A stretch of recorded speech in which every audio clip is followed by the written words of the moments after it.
انسان کی زندگی میں کچھ چیزیں ایسی ہوتی ہیں جن کے بغیر زندگی گزر نہیں سکتی۔ اتنی دیر تک جتنی دیر تک وہ چیز اس کے پاس موجود ہوتی ہے اسے نہ اس بات کا ادراک ہوتا ہے نہ احساس ہوتا ہے، لیکن جب وہ چیز اس کے پاس رخصت ہو جاتی ہے، اس کے پاس کسی وجہ سے خدا نہ خواستہ وہ چیز موجود اور محفوظ نہیں رہتی، پھر اسے احساس ہوتا ہے کہ ایک بہت بڑی نعمت تھی میرے پاس، وہ مجھ سے چلی گئی۔ ہماری زندگی کے اندر بہت ساری ایسی چیزیں ہیں کہ اگر وہ ہم سے رخصت ہو جائیں، خدا نہ کرے، تو پھر ہمیں بڑی شدت سے احساس ہوگا کہ یہ نعمت کتنی بڑی ہے۔ آپ کوس و قزاق کے رنگ دیکھتے ہیں، دھوپ اور چھاؤں میں لوگوں کے چہروں کو ملاحظہ کرتے ہیں، آپ اپنے بچوں کو محبت کی نظر سے دیکھ کر دل کو ٹھنڈا کرتے ہیں، آپ اپنے ماں باپ کو محبت کی نظر سے دیکھ کر کامل حج کا ثواب حاصل کرتے ہیں، قرآن مجید کی زیارت کر کے آپ اپنے دل میں بہت سارا سرور محسوس کرتے ہیں۔ لیکن یہ ساری نعمتیں اتنی دیر تک آپ کے پاس ہیں جب تک آپ کے پاس آنکھ کی نعمت موجود ہے۔ اگر یہ رخصت ہو جاتی ہے نا، اگرچہ اتنی ساری نعمتوں میں یہ ایک نعمت ہے، لیکن آپ آنکھ نہیں ہے تو آپ کو تو اپنوں کا احساس بھی نہیں، آپ تو اپنوں کے چہرے بھی دیکھ نہیں پائے۔ کوئی بھی نعمت جو آپ کے پاس ہے، آپ کبھی محسوس کریں کہ اگر اس نعمت کا وجود ہمارے پاس نہ ہوتا تو ہماری کیفیت کیا ہوتی۔ یہ سانس ہے، ہم دو دفعہ سانس کا استعمال کرتے ہیں، ایک دفعہ اندر جاتی ہے اور ایک دفعہ باہر آتی ہے۔ اگر اندر نہ جائے تو بھی مسئلہ ہے، چلی گئی ہے لوٹ کر باہر نہ آئے تو بھی بہت بڑی مشکل ہے۔ تو اس کا اندر اور باہر جانا یہ زندگی کا احساس ہے۔ اگر کبھی سانس اکھڑنے لگے اور آپ کے سینے میں آپ کی سانس اٹکنے لگے تو ایک بہت بڑی تشویش ہے، ایک بہت بڑی آکسیجن ہے، پوری طرح سے انسان کو قید کر دیا جاتا ہے، اور وہ کہتا ہے کہ میرا تو سارا وجود سلامت ہے، ہاتھ کام کر رہے ہیں، پیر کام کر رہے ہیں، آنکھیں کام کر رہی ہیں، زبان کام کر رہی ہے، سب کچھ ٹھیک ہے، صرف سانس اکھڑ گئی ہے تو انسان محسوس کرتا ہے کہ یہ ساری چیزیں سلامت ہونے کے باوجود میرے کسی کام کی نہیں۔ آپ کے پاس جتنی بھی نعمتیں ہیں ان کو اگر آپ شمار کریں تو کبھی آپ کہیں گے کہ ساری نعمتوں میں آنکھ زیادہ ضروری ہے، کبھی کہیں گے کان زیادہ ضروری ہے، کبھی کہیں گے زبان زیادہ ضروری ہے، کبھی کہیں گے دل زیادہ ضروری ہے، کبھی کہیں گے روح زیادہ ضروری ہے، لیکن میں آپ سے عرض کروں ان ساری چیزوں کے بغیر گزارا ہو سکتا ہے، رسول کائنات کی غلامی کے بغیر گزارا نہیں ہوتا۔ کیوں؟ اس لیے کہ اگر حضور کی شفقت نہ ہو، نبی پاک علیہ السلام کی رحمت نہ ہو، وہ ابن القیم نے ایک جگہ پہ کہا تھا کہ یہ حضور نے ہمیں انسان بنایا ہے، یہ نبی پاک علیہ السلام نے انسانیت کے اسباق پڑھائے ہیں، اخلاقی رویے کیا ہوتے ہیں حضور نے بتلائے ہیں، اگر حضور کا کرم نہ ہوتا تو انسان ایک دوسرے کو کاٹ کے کھاتا۔ یہ حضور نے بتلایا ہے کہ تم نے کس طرح زندگی کو گزارنا ہے۔ محبوب کریم علیہ السلام کا وجود نور ایک ایسی چیز ہے کہ اگر وہ کائنات سے معاذ اللہ سائڈ پہ کر دیا جائے تو اس کائنات کا قائم رہنا کسی صورت بھی ممکن ہے ہی نہیں۔ اسی لیے تو اقبال نے کہا تھا کہ ہو نہ یہ پھول تو بلبل کا ترنم بھی نہ ہو، چمن دہر میں کلیوں کا تبسم بھی نہ ہو نہ یہ ساقی تو پھر میں بھی نہ ہو، خم بھی نہ ہو، اور بزم توحید بھی دنیا میں نہ ہو، تم بھی نہ ہو۔ وہ بڑی بات کہہ گئے ہیں، میں نے بھی اس کو کوئی نہیں کھولنا، کہتے ہیں بزم توحید بھی دنیا میں نہ ہو، تم بھی نہ ہو، خیمہ افلاق کا استادہ اسی نام سے ہے، اور نبض ہستی تپش آمادہ اسی نام سے ہے۔ تو اقبال پھر ہمیں کرنا کیا ہے؟ کہنے لگے کرنا آپ کو یہ ہے کہ قوت عشق سے ہر پست کو بالا کر دے اور دہر میں اسم محمد سے اجالا کر دے۔ یہ کرنے کا کام ہے، اس رستے پہ آپ چل پڑیں۔ میرے بھائی، پہلی امتوں کے آپ تذکرے پڑھ لیں، کتابوں میں موجود ہیں، سورہ آراف کو دیکھ لیں، اس میں بہت ساری چیزوں کا تذکرہ کر دیا گیا ہے، اور بھی قرآن مجید کی بے شمار صورتیں ہیں، آپ ان کو دیکھ لیں، اس پر غور کر لیں۔ جب قومیں نہیں مانتی تھیں، انکار کرتی تھیں، تو اللہ تبارک و تعالیٰ انہیں تباہ کر دیتا تھا۔ بات نہیں مانی، ختم ہو گئی۔ ایک مقصد ہے نا جس کے لیے کسی چیز کو بنایا گیا، تو مقصد تخلیق انسانیت کیا ہے کہ وما خلقت الجن والانس الا لیعبدون، جنوں اور انسانوں کو اللہ نے اپنی عبادت کے لیے پیدا کیا، اور ان کو جب عبادت کی دعوت دی گئی، جب انہیں پیغام دیا گیا اللہ تعالیٰ کی توحید کا، انہوں نے نہیں مانا، تو جس مقصد کے لیے بنایا تھا جب اس طرف ہی نہیں آئے۔ یہ پنکھا لگایا جاتا ہے نا ہوا کے لیے، تو اگر پنکھا ہوا نہ دے تو اس کا کوئی چھت پہ کام ہے؟ اس کو اتار کے تو آپ سکریب والے کے پاس بھیج دیں گے، بھی ختم ہو گئی بات۔ تو مقصد جو تھا نا اللہ کی عبادت تھی، تو جب قومیں اللہ کی عبادت کی طرف نہیں آئیں تو اللہ نے انہیں تباہ کر دیا اور صفحہ ہستی سے مٹا دیا۔ اللہ تعالیٰ کے پیارے محبوب علیہ السلام نے کفار مکہ کو، قریش کو، عالم عرب کو، عالم انسانیت کو دعوت دی، وداعیا الی اللہ باذنہ وسراجا منیرا۔ اس منصب پر فائز ہو کر حضور نے دعوت دی جب انہوں نے دعوت کا انکار کیا۔ حضور نے انہیں عذاب سے ڈرایا، اللہ کے عذاب سے، چونکہ حضور نذیر ہیں۔ انہوں نے یہ کہا کہ اگر آپ کہتے ہیں نا کہ ہم پر عذاب آئے گا تو پھر آپ وہ عذاب لے آئیں، ہم پہ آئے۔ جب کوئی آدمی منہ سے تباہی مانگے، جب کوئی شخص اپنے منہ سے یہ کہے کہ کر لیں جو ہوتا ہے معاذ اللہ، تو اگر تو سامنے والا کمزور ہو تو شاید وہ کچھ نہ کر سکے، لیکن یاد رکھنا کئی دفعہ کمزور ہوتا ہے تو کچھ نہیں کرتا، تو کئی دفعہ مہربان بڑا ہوتا ہے۔ رحمان اور رحیم کئی دفعہ کرم نوازی کرتا ہے. جب انہوں نے کہا نا کہ لائیں وہ عذاب ہے محبوب جس کا آپ وعدہ کرتے ہیں, تو اللہ نے کیا فرمایا؟ فرمایا وما کان اللہ لیعذبہم وانت فیہم. محبوب رب کی یہ شان ہی نہیں کہ انہیں عذاب دے. کیوں؟ اس لیے کہ آپ ان کے درمیان موجود ہیں. اے محبوب علیہ الصلوۃ والسلام, اللہ کی یہ شان نہیں کہ انہیں عذاب دے اس حال میں کہ آپ ان کے درمیان موجود ہیں. آپ میری بات کو سمجھیں گے, غور کریں گے کہ کافروں کے درمیان اگر حضور موجود ہوں تو عذاب نہیں آتا, تو قیامت میں جب حضور مومنوں کے بیچ موجود ہوں گے. مجھے کہہ لینے دو نا کہ اساں جہاں گناہیاں دا جدوں اعمال نامہ فرول ہوئے, پھر ذرے ذرے نے سامنے آ جانا ہے, جو جو منہ تھی بولیا بول ہوئے. اساں بھی کول حضور دے بیٹھ رہنا ہے, لکھ عمل ترکڑی تول ہوئے, او دے کولوں بھی رب نے حساب لینا ہے جڑا بیٹھا ہی محمد دے کول ہو صلی اللہ تعالی علیہ وسلم. او دے کولوں بھی رب نے حساب لینا ہے جڑا بیٹھا ہی محمد دے کول ہوئے, جس کو کہتے ہیں قیامت حشر, جس کا نام ہے, جس کو کہتے ہیں قیامت حشر جس کا نام ہے. تیرے دیوانوں کے لیے وہ دن تو جشن عام ہے. زیارت ہوگی نا حضور کی, تیرے دیوانوں کے لیے وہ دن تو جشن. اور ایک شاعر نے اور بات کھول دی, کہنے لگا ہر نظر کانپ اٹھے گی محشر کے دن, خوف سے ہر کلیجہ دہل جائے گا. اچھا جی, پھر کیا ہوگا؟ ہر نظر کانپ اٹھے گی محشر کے دن, آنکھیں پھڑ پھڑائیں گی, کانپیں گی اور کلیجے پھٹیں گے. منظر ہی ایسا ہوگا, انسان اپنے پسینے میں ڈبکیاں کھا رہا ہے, حساب کا وقت آ گیا ہے اور سورج سوا نیزے پہ ہے, زمین دہک رہی ہے. تو کہنے لگے ہر نظر کانپ اٹھے گی محشر کے دن, خوف سے ہر کلیجہ دہل جائے گا. پھر اوڑھ کر کالی کملی وہ آ جائیں گے, پھر اوڑھ کر کالی کملی وہ آ جائیں گے, پھر اوڑھ کر کالی کملی وہ آ جائیں گے. ہر نظر کانپ اٹھے گی محشر کے دن, خوف سے ہر کلیجہ دہل جائے گا. پھر اوڑھ کر کالی کملی وہ آ جائیں گے, سارے محشر کا نقشہ بدل جائے گا. میرے عزیز, حضور کے بغیر گزارا, نبی کریم کے بغیر کوئی چارہ, ہمارا کوئی سہارا ہی نہیں حضور کے بغیر. ہم کدھر جائیں سوائے محبوب کے. اس لیے نا صحابہ اس بات پر مطلع ہو گئے تھے. وہ نا بڑی بڑی دھیمی دھیمی باتیں پوچھتے رہتے تھے. اطلاع مل گئی تھی نا کہ اصل کرنا کیا ہے. تو جو رازدار لوگ ہوتے ہیں نا, وہ پھر دھیمے دھیمے راز کی باتیں کرتے ہیں. حضرت انس بن مالک حضور کے خادم تھے.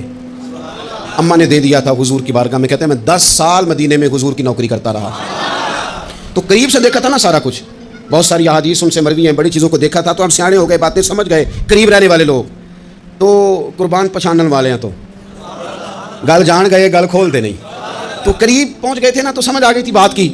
تو ترمذی میں موجود ہے, ایک دن حضور سے پوچھتے ہیں یا رسول اللہ قیامت والے دن آپ کو کہاں تلاش کروں. یعنی حضور علیہ السلام سے پوچھتے ہیں, حضور میں نا قیامت والے دن, بھائی بات تو یہ نا کہ اعمال ٹھیک کیے جائیں, معاملات پر توجہ دی جائے, عبادات کا خیال کیا جائے, جو ہمارے ذمہ ڈیوٹیاں ہیں وہ پوری کی جائیں. تو وہ کہتے ہیں حضور وہ قیامت والے دن کہاں تلاش کروں. تو حضور نے بھی نہیں فرمایا کہ تو اعمال ٹھیک کر, مجھے ڈھونڈنے کی کیا ضرورت ہے, کہاں ڈھونڈوں. تو حضور فرمانے لگے مسکرا کے فرمانے لگے, کیونکہ قربان پچھانن والے ہیں. تو اے گل جان گئے, گل کھول دے نہیں. حضور علیہ السلام سے کہا یا رسول اللہ میں نا قیامت والے دن کہاں تلاش کروں. تو حضور فرمانے لگے حوض کوثر پہ. یا رسول اللہ وہاں کیا ہوگا. تو فرمایا امت پیاسی آئے گی تو میں جام بھر بھر کے پلاؤں گا, میں جام بھر بھر کے پلاؤں گا. ایسا کہ تیری خیر تیرے مہکدے کی خیر, ایسی پلا کہ جس کا نشہ عمر بھر رہے. اور ایک نے کہا تھا کہ طیبہ سے منگائی جاتی ہے, سینوں میں رچائی جاتی ہے, توحید کی میں پیالوں سے نہیں نظروں سے پلائی جاتی ہے. حضور صلی اللہ علیہ وسلم نے فرمایا حوض کوثر پہ بھی جام پلائیں گے. سیانے بڑے تھے حضرت انس, اور بھلا ہمارا کر رہے تھے. یہ حضور سے پوچھ کے نا تو ہمیں ایڈریس بتا رہے ہیں, کیونکہ حدیث روایت کر دی نا تو ہمیں ایڈریس سمجھا دیے, پتے بتا دیے کہاں پہنچنا ہے, ساری جگہ سمجھا دی. چلیں جدید دور آ گیا ہے, انہوں نے لوکیشن بتا دی کہاں کر کے نا کس جگہ جا کے سٹاپ کرنا ہے کام. یا رسول اللہ وہاں ملاقات نہ ہوئی تو حضور نے فرمایا پھر پل صراط پہ آنا. یا رسول اللہ وہاں کیا ہوگا. فرمایا امت گزر رہی ہوگی اور میں دعائیں مانگ رہا ہوں گا, رب سلم امتی رب سلم امتی, یا اللہ میری امت کو سلامتی سے گزار دے. تو وہاں آ جانا, میں دعائیں وہاں مل جاؤں گا. قربان جائیں. فاضل بریلوی بول پڑے, کہنے لگے خدا کی رضا چاہتے ہیں دو عالم, خدا چاہتا ہے رضائے محمد. اجابت کا جوڑا عنایت کا سیرا, دلہن بن کے نکلی دعائے محمد. اجابت نے جھک کر گلے سے لگایا بڑی ناز سے جب دعائے محمد. رضا اب پل سے وجد کرتے گزریے کہ ہے رب سلم دعائے محمد صلی اللہ ہو.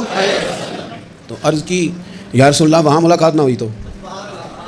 میں نے کہا وہ ہمیں لوکیشن سمجھا رہے تھے, انہیں تو پتا تھا پہلے ہی.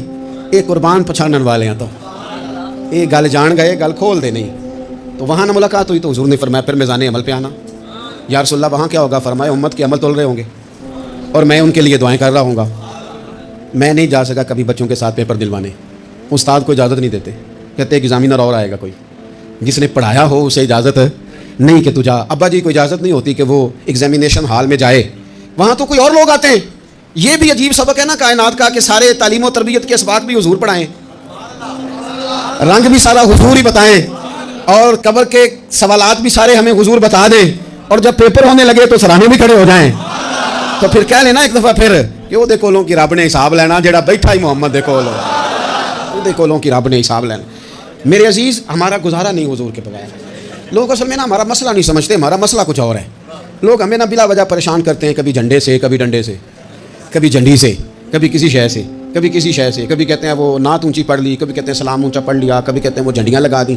میں نے کہا آپ کی بات بھی ٹھیک ہے، پر ہمارا مسئلہ تو سمجھو نا، ہمارا گزارا نہیں نا بھائی۔ جو کسی دا عاشق ہوئے وہ گل لو سے دی 100 مکر بہانے کر کے۔ میں پوچھے میاں صاحب نے مزار تے جا کے کہ مکر کرنے ٹھیک نے؟ تو آخیا نا مکر کردا ہے تو حضور ٹھیک نے؟ تو مینوں لگتا ہے کہ پولا جان دے سے پے کہ سونا راضی کرنا ہوئے تو مڑ ٹھیک نے۔ حضور نے ایک دن کہا تھا، حضرت ابو سعید خدری نے کہا یا رسول اللہ، آپ قرآن پاک کی تلاوت کر رہے تھے، قرآن پاک بڑا سونا پڑھتے تھے نا، تو نبی کریم نے سن لیا، اب کیا کریں، دلیل دیں گے تو بات مضبوط ہو جائے گی۔ حضور نے سن لیا تو بعد میں فرمایا ابو سعید تو بڑا سونا قرآن پڑھتا ہے، رب کے علاوہ کسی کو دکھا کے عبادت کرنی جائز ہے؟ حضرت ابو سعید خدری کہنے لگے سن رہے ہیں، مجھے پتہ نہیں تھا آپ سن رہے ہیں، ورنہ میں نے تو اور بنا بنا کے پڑھنا تھا۔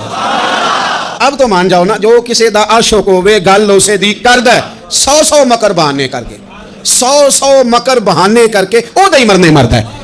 میرے عزیز، ہماری مجبوری ہے، لوگ اس بات کو سمجھتے نہیں، ہماری مجبوری ہے، حضور کا ملاد ضروری ہے۔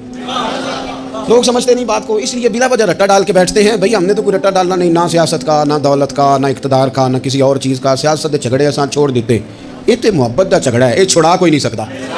تو میرے عزیز، ہمارا حضور کے بغیر گزارا، اور نبی پاک علیہ السلام کے بارے میں رب فرماتا ہے وَلَسَوْفَ يُعْطِيكَ رَبُّكَ فَتَرْضَىٰ، محبوب میں آپ کو اتنا دوں گا کہ آپ اپنے رب سے راضی ہو جائیں گے۔ کیا کروں میں؟ اب یہ آیت اتنی شاندار ہے۔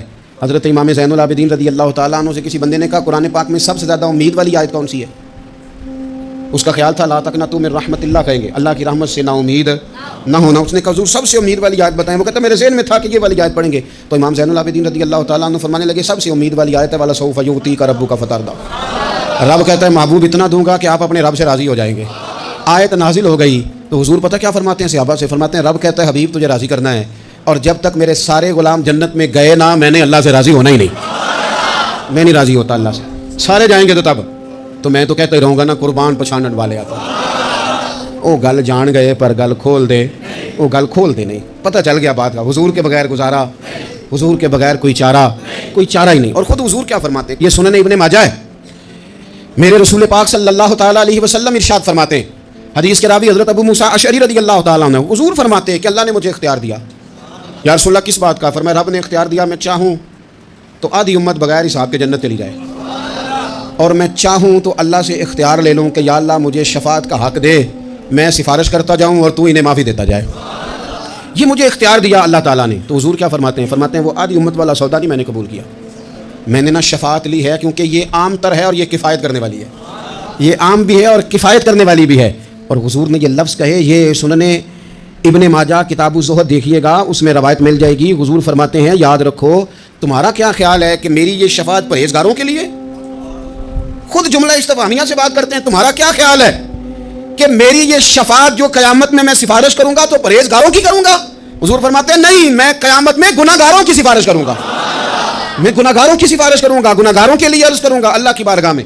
کچھ دن پہلے میں کہیں پڑھ رہا تھا، کسی کا مضمون اس نے تشبیہ کس طرح کی دی ہے مجھے پتہ نہیں، لیکن لکھ دی بات، کہنے لگے ایک وکیل ہوتا ہے، ایک شفیع ہوتا ہے، ایک وکیل ہوتا ہے، ایک حضور وکیل نہیں ہمارے، حضور ہمارے شفیع ہیں، شفاعت کرنے والے ہیں۔ وکیل یہ کہتا ہے جج صاحب سے کہ یہ جس کا میں وکیل ہوں نا، اس نے نا غلطی کوئی نہیں کی، اسے معاف کر دیں۔ وکیل یوں بحث کرتا ہے، کہتا ہے اس نے کیا ہی نہیں، جرم معاف کریں۔ اور جو شفیع ہوتا ہے نا، وہ کہتا ہے مالک اس نے سارے کیے، تو میرے آنے کی لاج رکھ اور اسے معاف کر دے۔ یہ وکیل اور شفیع کا یہ فرق ہوتا ہے کہ شفیع کہتا ہے سونے سارے کیے ہیں، بڑے بڑے پاپ کیے ہیں، پر میں جو آ گیا ہوں تو مہربانی کرنا معافی دے دے۔ میرے عزیز، حضور کے بغیر کہیں بھی گزارا نہیں ہے۔